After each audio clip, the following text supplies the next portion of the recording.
la gloria y alabamos tu nombre por tu fidelidad. Y toda la iglesia dice amén, amén. Pueden tomar asiento, hermanos. Por fin, gracias al Señor, estaremos comenzando el capítulo número 12 de Marcos. Wow, llevamos 48 semanas. Yo no sé cuántos, yo no había pensado mucho en que llevaríamos más que un año con Marcos, hasta que ya empezamos a ver que pasaban muchas semanas y como que no avanzábamos mucho. Pero ha sido de bendición, hermanos, el Evangelio de Marcos. Ha sido de bendición para todos. Allá que dicen amén.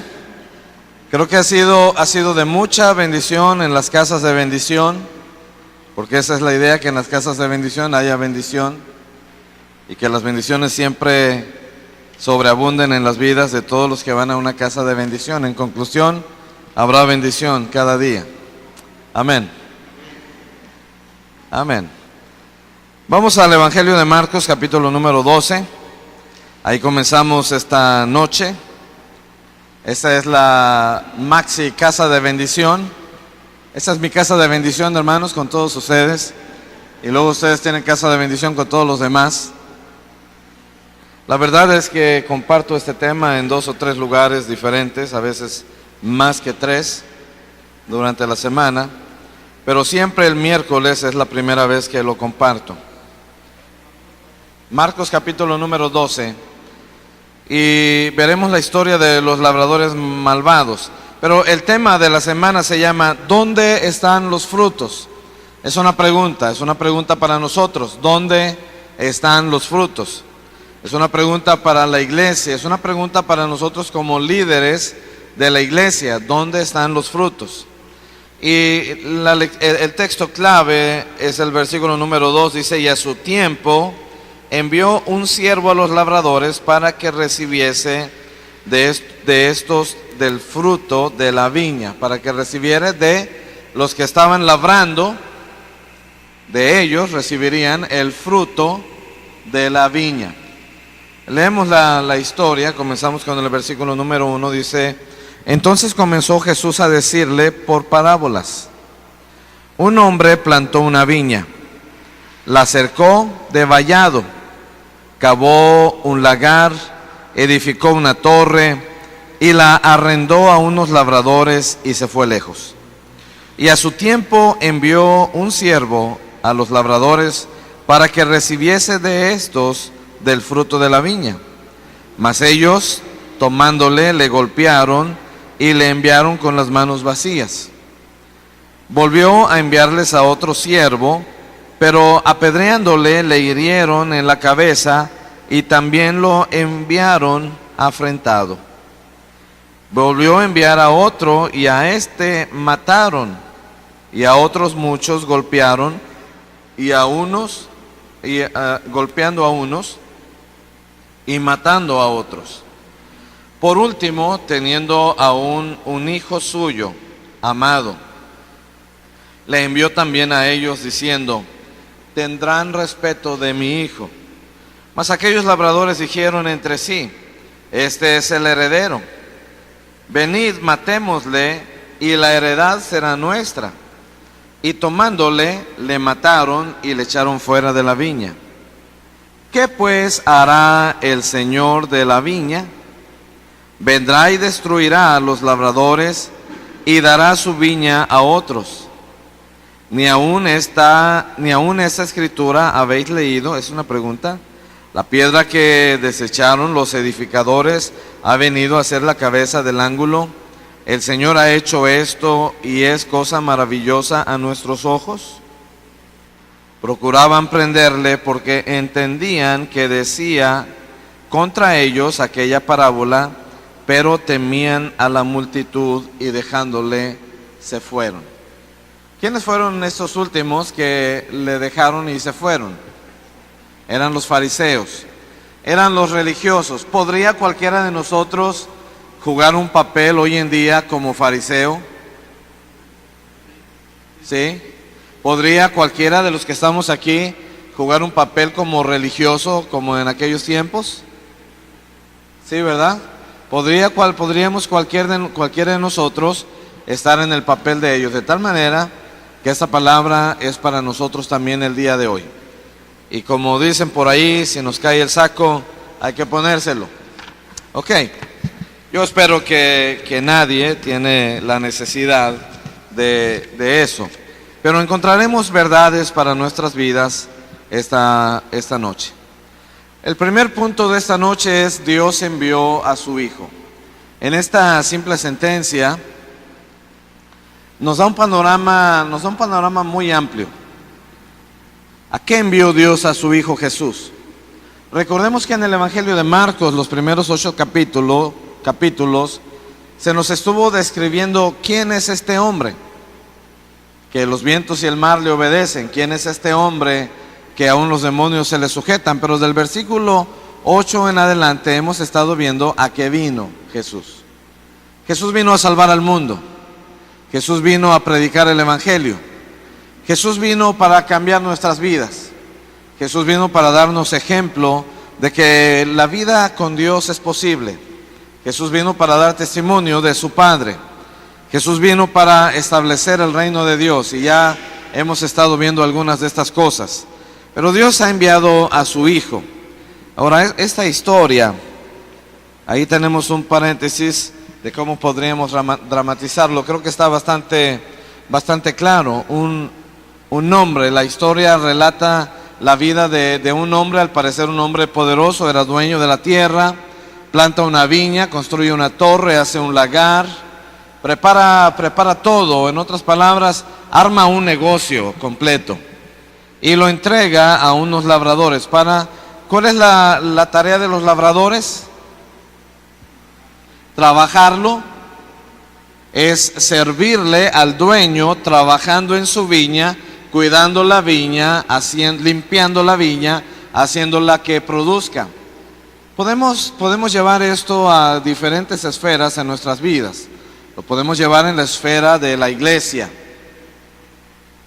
Y Dios me ha puesto a mí, los ha puesto a ustedes como estos labradores para cuidar su iglesia. Pero el problema que tuvieron esos labradores fue que se querían adueñar de la iglesia. Hermano, ninguno de nosotros nunca jamás podrá ser dueño de la iglesia del Señor. Amén. Las ovejas que están en tu casa de bendición no son tuyas, son de Cristo. Esta congregación Cumbres, lo he dicho muchas veces, no es mía, es de Cristo. Yo soy un siervo de Él. Si un día yo hago mal, el Señor va a venir contra mí y de un soplido, ¡pum!, me va a desaparecer y va a poner a alguien mejor que yo. Entonces, estamos conscientes de esto, ¿verdad? Lo podemos también poner en nuestra vida familiar. Los que somos padres de familia, nuestros hijos son ¿de quién? Son del Señor.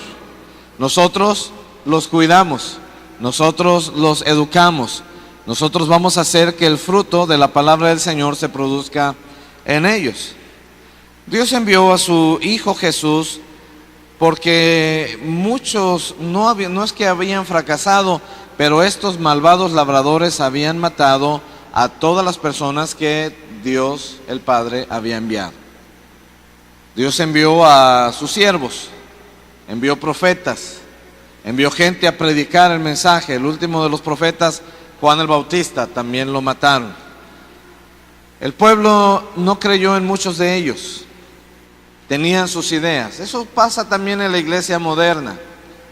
Se predica la palabra del Señor, pero cualquiera de nosotros puede tener sus ideas. Podemos enseñar a nuestros hijos diferente a lo que el Señor está estableciendo, etc. En la historia, el dueño envió primero a varios siervos, pero los labradores no los escucharon. El dueño no se dio por vencido y por último envió a su hijo pensando: a mi hijo sí lo respetarán. ¿Con cuánta intensidad deseaba este hombre obtener sus frutos? ¿Qué piensan ustedes? ¿Querría el dueño de esta viña obtener los frutos de su viña? ¿Obtener el fruto de la vid, las uvas? querría recuperarlo. Bueno, mandó muchos de sus siervos y finalmente mandó a su hijo. Algunos de sus siervos los habían matado y a otros los habían maltratado y golpeado. ¿Por qué Dios envió a su hijo? Es una pregunta. Dios envió a Jesús por una razón muy importante. Jesús vino a ser el rey enviado por Dios, vino a exigir lo suyo. Esta palabra está un poco fuerte, pero me pregunto, ¿Dios estará en la posición de exigir? ¿Qué dicen ustedes? No nos gusta esa idea, ¿verdad? Preferimos pensar que Dios es tan bueno que no nos va a exigir nada. Eso es una mentira del diablo y eso es una falsa doctrina. No es de Dios. No es de Dios pensar que Dios es tan bueno que Él no va a hacer nada cuando yo no hago lo que debo de hacer. ¿Estamos de acuerdo? Eso es lo que dice la Biblia, no lo digo yo. No me vean así feíto, hermanos. Eso lo dice la Biblia.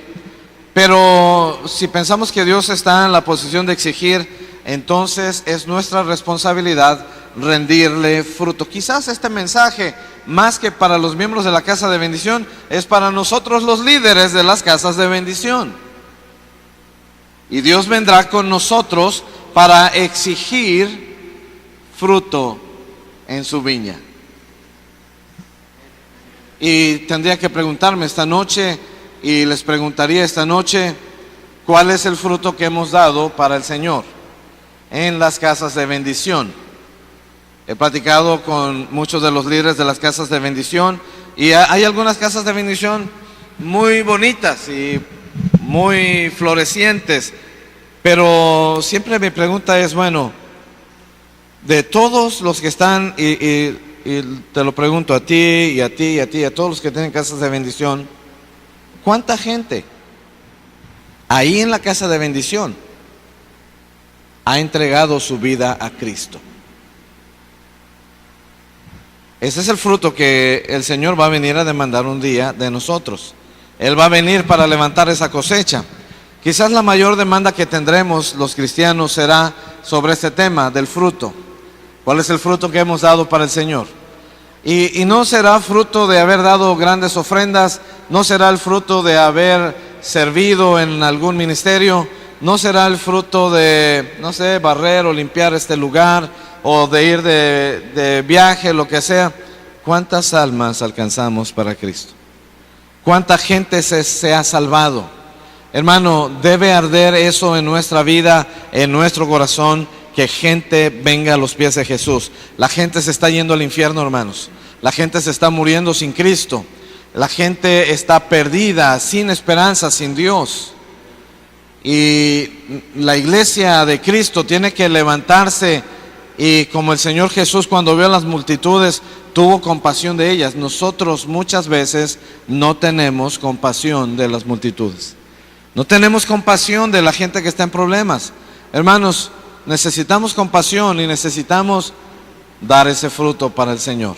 Almas que vengan a los pies de Jesús. Almas que conozcan a Cristo, que nunca antes le habían conocido, que nunca antes habían venido a la iglesia, que nunca antes habían escuchado su palabra. Queremos esas almas que vengan a los pies de Jesús. Bueno, yo no sé cuántos de los que estamos aquí anhelamos esas almas para los pies del Señor. Es una lucha, hermanos.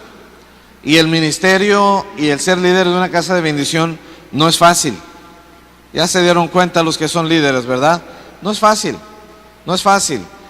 A veces las personas, la gente no te quiere escuchar. Tú les das un consejo, no lo siguen. Pueden traicionarte, tú les ayudas de día y de noche. Estaba hablando un día con unos pastores nuevos, iban muy bien todo, y un día que hablé con ellos estaban llorando. Eran pastores nuevecitos, estaban llorando. Y ¿qué pasó? ¿Qué pasó, brother? Y me dice, no, es que fulano y mangano, una pareja que estaban en la iglesia, se fueron de la iglesia. Y nada más nos mandaron por un mensaje de texto que ya se iban de la iglesia. Y estaban muy tristes por eso. Y yo estaba queriendo decirle, no recuerdo si se lo dije, bienvenido, hermanos. Eso es ser pastor. Gente te va a traicionar, gente te va a abandonar. Y ellos tenían mucho sentimiento porque habían invertido muchas horas.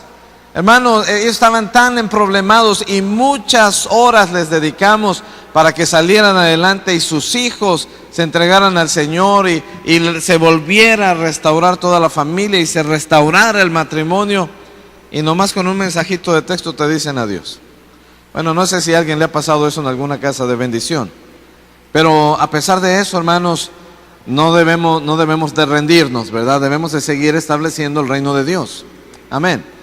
Debemos seguir estableciendo el reino de Dios, debemos seguir presentando el mensaje de la salvación, porque es la única manera en que podamos comenzar a cosechar fruto para nuestro Señor. Amén. En todas las casas de bendición debe haber fruto. Esta semana la semana que viene, vamos a multiplicar la hermosa. Ahora van a ser las hermosas. Bueno, va a ser la Montenegro. ¿Cuál es la otra? Monte Carmelo. ¿Y la otra? Monte Calvario. Y la siguiente será Monte Pío, alguna cosa que empiece con monte, ¿verdad? Parece que tienes una obsesión con los montes, hijo. Vamos a liberarte de eso. Tiene que haber fruto. Tiene que haber fruto. ¿Cuánto desea Dios venir a nuestras vidas, venir a nuestra casa de bendición, venir a nuestra iglesia, encontrar fruto? Y tendremos que decir: Señor, este es el fruto. Ahí está. Todo esto es tuyo. Y las autoridades dijeron: no. Queremos que los frutos sean nuestros. Matemos al Hijo de Dios. Y fue lo que hicieron. ¿Por qué ellos estaban tan enojados con Jesús? ¿Por qué estaban tan enojados con Jesús? Me pregunto si algunos de nosotros a veces estamos tan enojados con el Señor.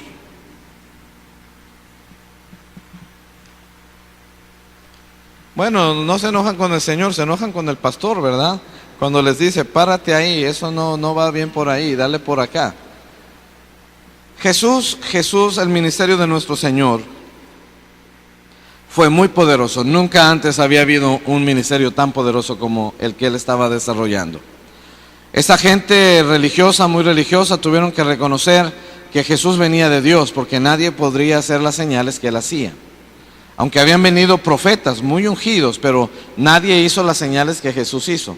Ahora nosotros tenemos la promesa de Jesús mismo, de nuestro Señor Jesús, de hacer mayores señales, y si no serán mayores en potencia o en espectacularidad, podríamos hablar por lo menos de mayores en número, muchas más, porque el Señor Jesús estuvo 3 años y piquito solamente aquí. Nosotros pues ya llevamos, algunos de nosotros en la vida cristiana, 30, 40, 50 años, y algunos, bueno, ya tienen mucho más que 3 años y medio, más que el Señor, pero seguimos teniendo el desafío.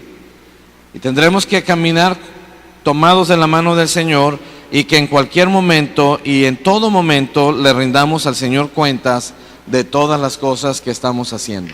Amén. Hermano, el Señor es el que manda aquí. Ninguno de nosotros manda. Dios es el que manda. Amén. Y en el orden que Dios ha establecido en la iglesia, hay un orden también de autoridad por donde se deben hacer las cosas. ¿Qué haremos nosotros con el Hijo de Dios? Es una pregunta.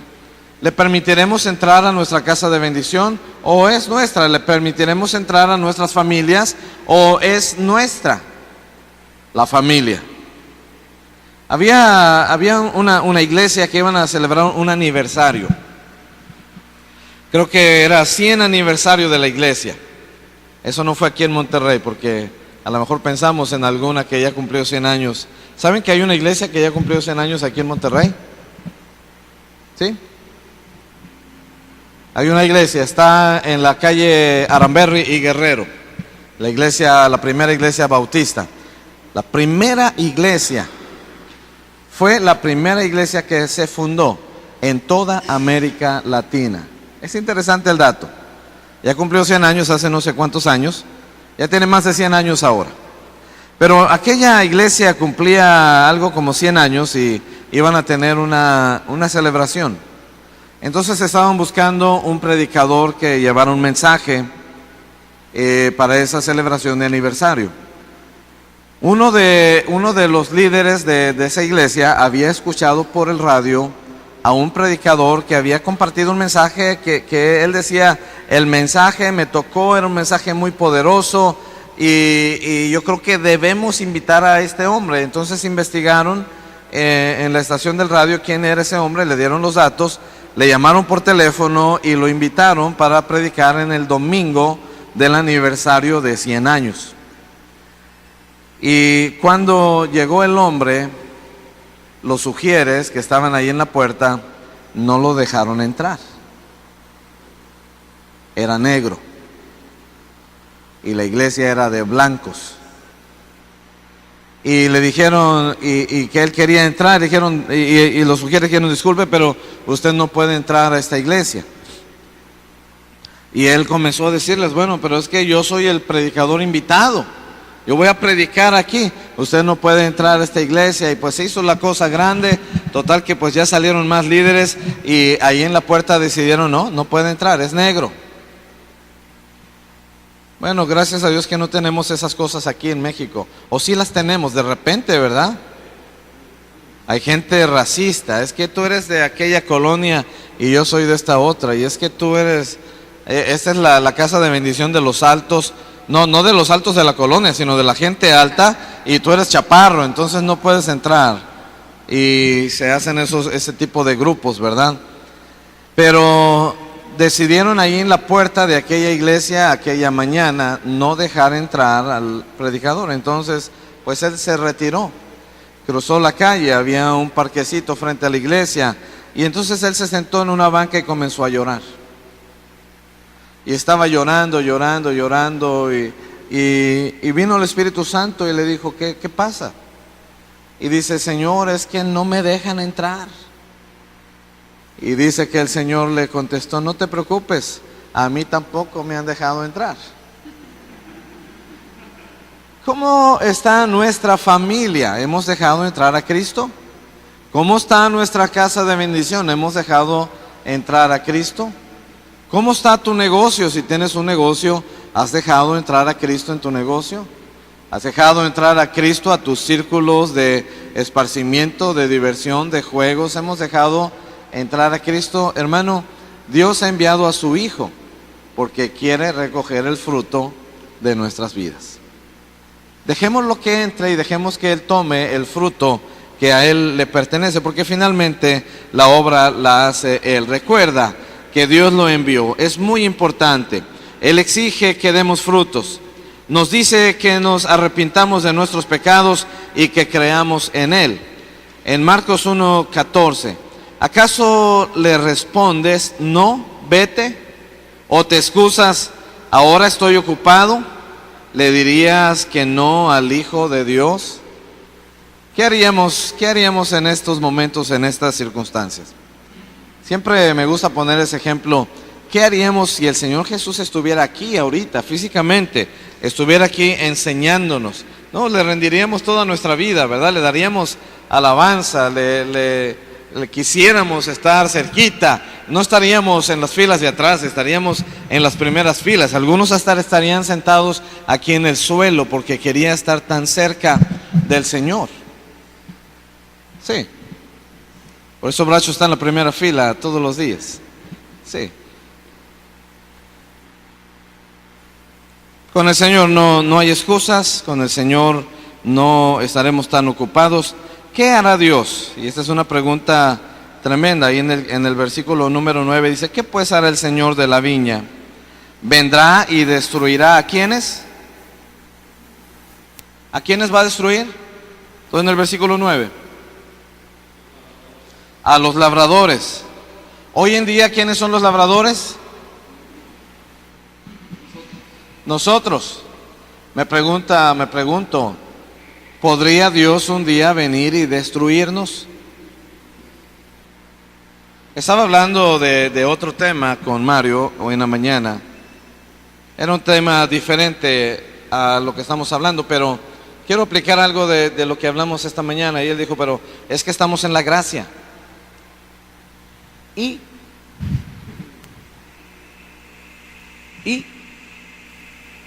¿Ha escuchado eso antes? Es que estamos en la gracia.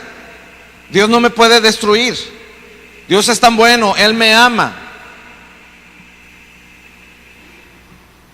Entonces, platicábamos y bueno, ¿qué es la gracia? Tenemos que preguntarnos qué es la gracia.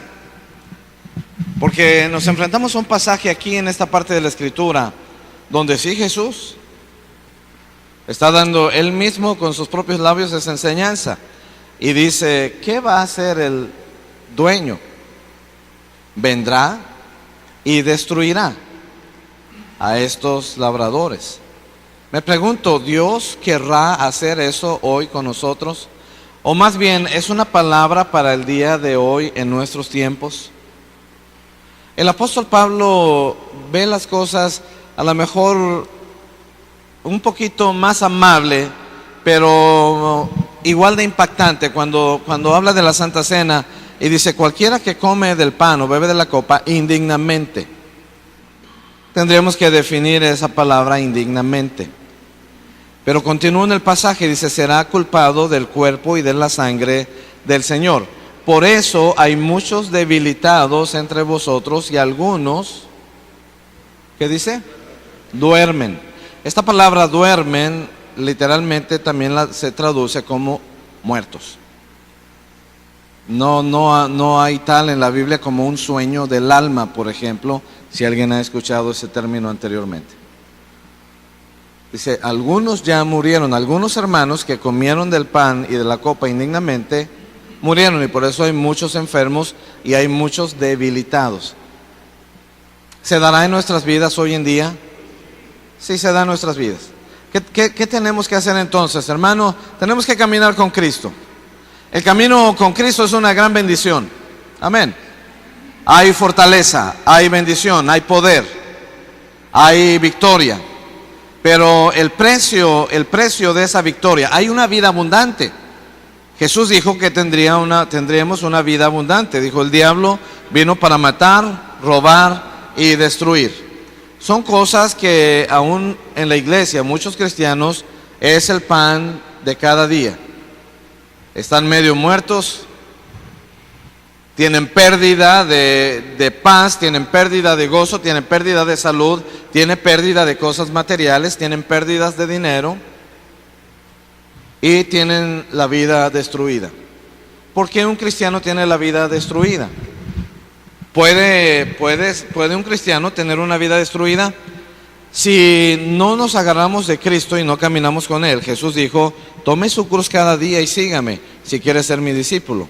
Entonces el precio de seguir a Cristo nos cuesta la vida. La cruz es un símbolo de la muerte. Tengo que tomar la cruz, tengo que morirme para que yo pueda adquirir. No puedo adquirir la vida que Dios me ofrece mientras yo esté vivo en mis pasiones, en mis deseos, en la carne.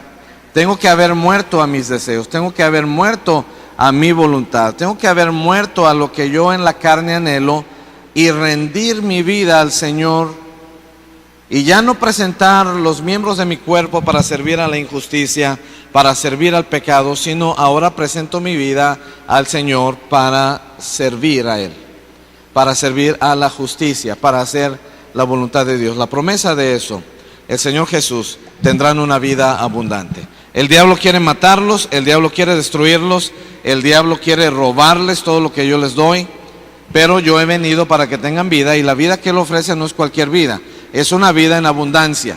¿Qué significa eso? ¿Qué significa vida en abundancia? Una vida donde no solamente tienes lo que necesitas para vivir, sino que te sobra. ¿Qué te sobra?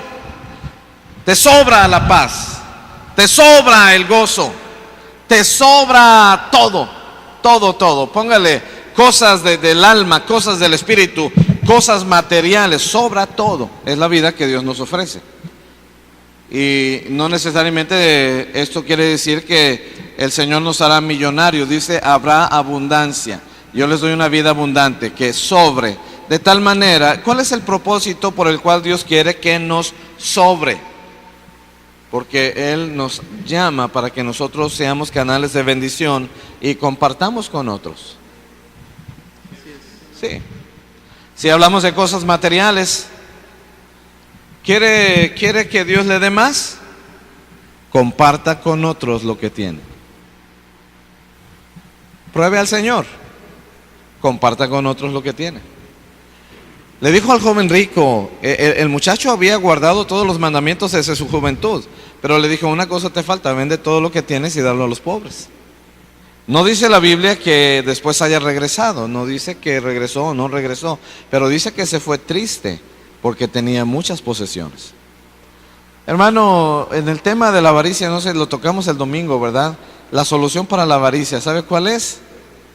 Da. Y Dios te va a dar más. Hay una promesa, dad y se os dará. Dad y se os dará. No sé cómo llegué a este punto. Lo cierto es que Dios ha enviado a su Hijo, y si nosotros no caminamos con Dios, si nosotros no hacemos su voluntad, si nosotros, más allá de bendecir la iglesia, más allá de fructificar, es muy interesante que este es el primer llamado que Dios le dio al hombre: fructificar. Fructificar es la primera palabra, el primer mandamiento, la primera cosa que Dios le dijo al ser humano: fructificad y multiplíquense. Agarramos muy a pecho la segunda, ¿verdad? Y multiplícate. Está bien, yo estoy de acuerdo. Bracho, que tengas 4 o 5 hijos. No me digas que no. Mínimo, multiplícate. Y papás, no digan, hombre, que esta doctrina está enseñando el pastor. Pero es lo que la Biblia dice, ¿verdad? Juan Carlos, échale ganas, hijo. 10 niños para empezar. 10 niños para empezar. Bueno, no me quiero meter en más Honduras aquí, pero todo lo de la planificación familiar desde los años 70 o antes es una trampa del diablo. Ahí lo dejo. Amén. Ese no es un plan del Señor. Va contrario a lo que el Señor dijo. Así de sencillo. Pero hoy lo enseñamos a nuestros hijos. Los padres lo han enseñado a sus hijos por ya 3 generaciones, 2 generaciones por lo menos. Estamos en la tercera. Es contrario a lo que Dios dijo: multiplíquense. Ok, pero estamos en la otra cosa. No me hagan caso con eso esta noche. Los dejo ahí, que lo lleven a la almohada y le pregunten al Señor. Y si el Señor le dice nada más uno, pues bueno, nomás tenga un hijo, no hay problema. ¿Mande? De a unito. Ok. ¿Crees que Dios le dirá: no me importa si me matan a mi hijo, que se lleven a mis frutos si los quieren, o déjenlos que hagan lo que quieran con mi hijo? Es una pregunta. ¿Dirá Dios eso? Saben, hermanos, uno puede meterse con todo con Dios. Uno puede hacer cualquier cosa, pero por ningún motivo, jamás, de ninguna manera, de ninguna forma, Él permitirá que la sangre de su Hijo se tenga por inmunda, se pisotee. Nunca jamás va a permitir eso. Jamás. No pensemos que la gracia nos va a librar. No pensemos que porque estamos en la gracia seremos librados cuando deliberadamente pisoteamos la sangre del Cordero y la tenemos por inmunda. Jamás. Nunca. Dios no va a permitir eso. Eso es algo que ha tenido una repercusión en estos 2000 años. Y puede uno ver la historia de la iglesia, hermano. A veces quisiera recomendar algunos libros, pero la historia de la iglesia son varios tomos que es como si uno leyera la Biblia 50 veces completa. Es tanta la información.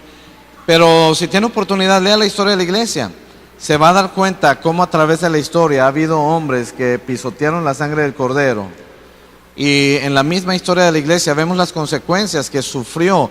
A veces no solamente esas personas o grupos de personas, vemos cómo también naciones completas pagaron precios tan grandes. Bueno, tenemos aquí a los vecinos del norte. Ellos han pisado la sangre del Cordero y la han tenido por inmunda por muchos años. Desde que yo recuerdo, ya siendo cristiano, desde que recuerdo al principio de los 80s, se comenzaba a hablar que habría un juicio contra los Estados Unidos de parte del Señor. Y también ha habido juicios contra México.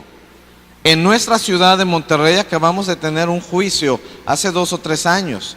Todo lo que vivimos, y hermano, creo que fue el Señor bastante misericordioso con nosotros. Pero eso trajo como resultado que mucha gente volteó a ver al Señor. Pero creo que no se ha arrepentido nuestra ciudad. Creo que seguimos viendo cosas. Me pregunto, la siguiente prueba que venga sobre nuestra ciudad, ¿de qué magnitud será? La siguiente prueba en nuestras vidas personales, ¿de qué magnitud será? Y no quisiera que viéramos esto como el evangelio del terror. No, hermano, no es el evangelio del terror. No, si usted se va con miedo de aquí, creo que a lo mejor yo me he equivocado al transmitir o tratar de transmitir. Yo he tratado de transmitir esas cosas siempre en el amor y el poder de nuestro Señor. Pero hay una palabra de esperanza, ciertamente, si camino con Cristo. O sea, Dios sí me ha prometido esa vida abundante, pero ¿por qué no la tengo? Porque no he tomado la cruz. Porque he sido a veces, podemos ser encontrados como religiosos, personas que vienen el domingo a la iglesia a cumplir, pero el resto de la semana vive como una vida secular. A lo mejor no vives como un impío, pero vives una vida sin considerar a Dios más allá de lo que siempre haces todos los días. Eso tiene que cambiar en la vida de la iglesia. Eso tiene que cambiar en tu vida. Eso tiene que cambiar en la vida del cristiano. Amén. Porque Dios espera fruto y no podremos dar fruto si no estamos pegados a la vid. No podremos dar fruto si no estamos pegados a Cristo. Pero Dios sí mandará un juicio contra todos aquellos que no dan fruto. La parábola de la higuera estéril no es la de la maldición de la higuera, sino hay otra parábola de la higuera estéril. Dice que fue el Señor, y me causa curiosidad palabras o detalles como esto. No era tiempo de higos. Y el Señor va a buscar fruto en la higuera.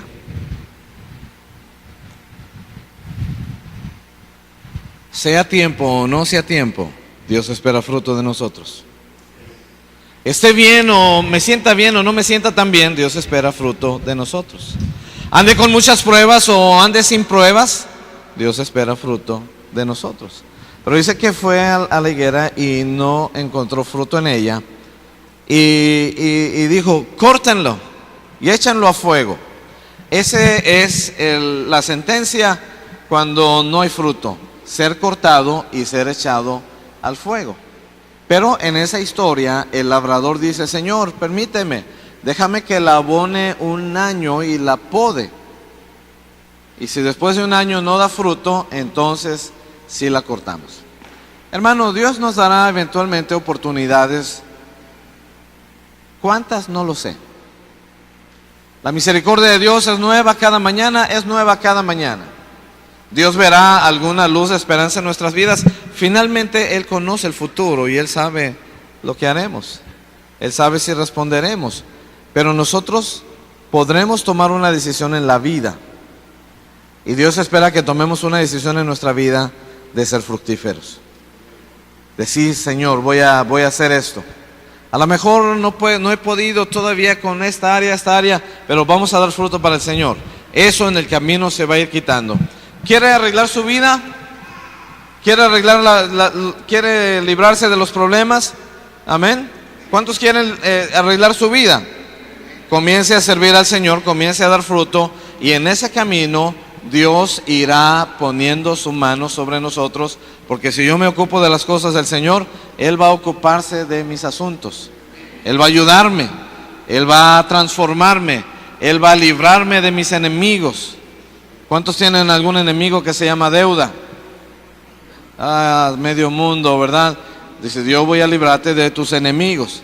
Pero ¿qué tengo que hacer? Dar fruto para Él. Dar fruto para Él.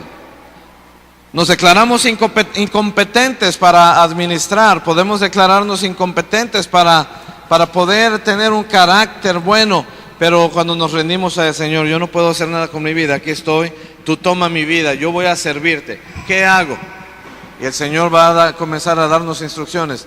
Ve a hacer esto, ve a hacer lo otro, ve, comparte por aquí, haz por allá. Y vamos a darnos cuenta que cuando Cristo es el centro de la vida, Él va a comenzar a ordenar el resto de las áreas de nuestras vidas. Pero de que habrá juicios, habrá juicios. Eso es una verdad. Un día estaba leyendo mi Nuevo Testamento en griego y estaba leyendo no sé qué parte era. Pero cuando estoy leyendo las palabras en griego, encontré una palabra que se llama crisis. Y yo no supe cuál era el significado en ese momento, pero era crisis como hoy en día conocemos la crisis. Es el mismo sentido. Pero cuando voy a buscar el significado de la palabra crisis, se tradujo al español en la Biblia como juicio. Crisis es un juicio. Entonces no estamos tan equivocados cuando decimos México está en crisis, está en un juicio. ¿Por qué? Porque no nos hemos arrepentido, porque no hemos caminado con Dios. Y no digo nosotros, nuestra nación, nuestro país. ¿Puede cambiar una nación, hermanos? Déjenme preguntarle algo. ¿Puede cambiar una nación? Sí. ¿En manos de quién está la responsabilidad por una parte, pero en manos de quién está el poder hacer posible que toda una nación cambie? En manos de la iglesia. En manos de la iglesia. No es el político, no podrá cambiar la nación, pero la iglesia puede cambiar la nación, no solamente con la oración, sino dando frutos, compartiendo con otros. Cuando la gente en México comienza a conocer a Dios y van siendo transformados en sus vidas, nuestra nación va a ser cambiada. Y tendrá que ser casi forzosamente uno a la vez. Son apenas 100 y pico de millones de gentes en nuestro país. ¿Qué tanto es tantito? ¿Qué tanto es tantito? Hermanos, vamos a alcanzar Monterrey. ¿Estamos de acuerdo? ¿Cuántos milloncitos son en Monterrey? 6 millones. Bueno, vámonos al municipio, 1 millón y pico. Nada más Monterrey. No estoy discriminando a los que viven en San Nicolás y en otros lados. Bueno, 6 millones. Vamos a dejarlo en 6 millones. Todos los que vivimos aquí. Si 6 millones de personas se convierten a Cristo, imagínate el impacto que tendría esta ciudad sobre el resto de nuestra nación. Tenemos en Monterrey todos los recursos para alcanzar toda nuestra nación. Tenemos todos los recursos financieros en Monterrey para alcanzar nuestra nación. Y sería cosa de hablarle cada uno a 20 personas y se convierte todo el país. ¿Qué tanto es eso? Hoy en día, en este mismo momento, si todos los cristianos de todo el mundo le predicaran a 6 personas que no han sido alcanzadas para Cristo, Cristo viene el día de mañana. Le predicaríamos a todo el mundo. 6 personas. El problema es que están allá en Arabia, en Libia, están en esos países donde matan a los que predican. Esta mañana oramos por dos misioneros que atraparon hoy por predicar, los arrestaron y mañana hacen un juicio y mañana mismo los encontrarán culpables y los ahorcarán. Estamos orando para que el Señor los libere de una manera milagrosa. Dios podrá librarlos de una manera milagrosa como liberó a Pablo y a Silas del cepo, del calabozo más profundo, amarrados ahí al cepo. Sí, Dios lo puede hacer.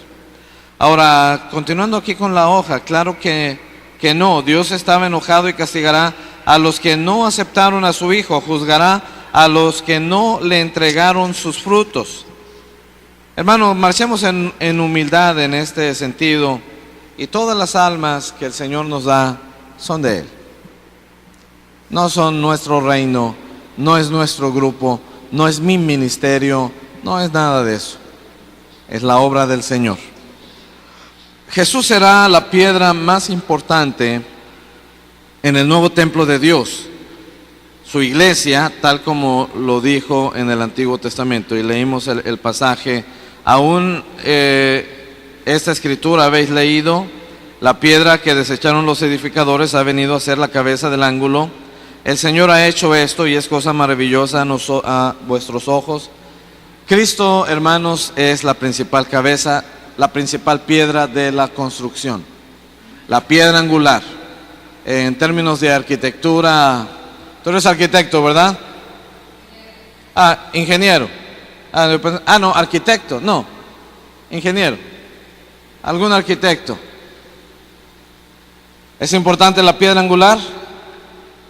Hoy en día ya no se nombra así, ¿verdad? En los lugares donde hay tipos de construcción más antiguos, es la piedra más importante. Y no solamente se refiere a cimientos, es la piedra de la esquina en un cimiento, de ahí parte las líneas hacia donde va a ser la construcción. También la piedra angular en los arcos es muy importante. Usted ve un arco hecho de piedra y la piedra de arriba es la piedra angular. Esa piedra tiene que ser una piedra especial. No cualquier piedra puede estar en ese lugar, porque todo el peso de toneladas de piedras del arco están presionando esa piedra, y si no es buena se desmoronará y se caerá la construcción. Cristo es la principal piedra. Cristo es lo más importante. Cristo es el Señor. Cristo es el Hijo de Dios. Y Él viene a buscar fruto en nuestras vidas. ¿Qué nos hará Dios si le decimos que no a su Hijo? Es una pregunta. Recuerda que resucitó de entre los muertos y es Rey. Nuestras vidas deben pertenecerle a Él. Si nos robamos los frutos para quedarnos con ellos, ¿qué sucederá cuando nos juzgue? Yo creo que no quiero ni pensar en eso. Creo que la gente en el tiempo de Jesús tuvo tanto temor de Él, y los mismos líderes religiosos tenían temor de Jesús por las obras que hacía. Ellos veían que tenía un gran poder y tuvieron temor de lo que les pudiera pasar. Pero aún así llegó el momento, porque Jesús los confrontó, y quizás en los últimos días de su vida en la tierra fueron las confrontaciones más fuertes. Ahí les llamó sepulcros blanqueados y una serie de cosas, hasta que tomaron la decisión de aprenderlo. Ellos trataron de tentar a Jesús, quisieron hacerlo caer, hasta que no pudieron encontrar ninguna cosa y tuvieron que contratar testigos falsos y ponerle una trampa para que lo pudieran por fin aprender y matarlo. Hermano, no matemos al Hijo de Dios, no matemos al Señor Jesús, no matemos su obra, sino seamos fructíferos en su reino. Es el reino de Dios. Gane almas para Cristo. No tenga temor. Gane almas para Él. Hable con la gente del Señor. Compártales. Bendígalos en el nombre del Señor. Hay muchas personas que nunca nadie les ha dicho Dios te bendiga, y a veces un simple Dios te bendiga toca el corazón de una persona. Sí. Amén. Amén. ¿Dónde están los frutos? Es el tema de hoy. Vamos a inclinar nuestro rostro.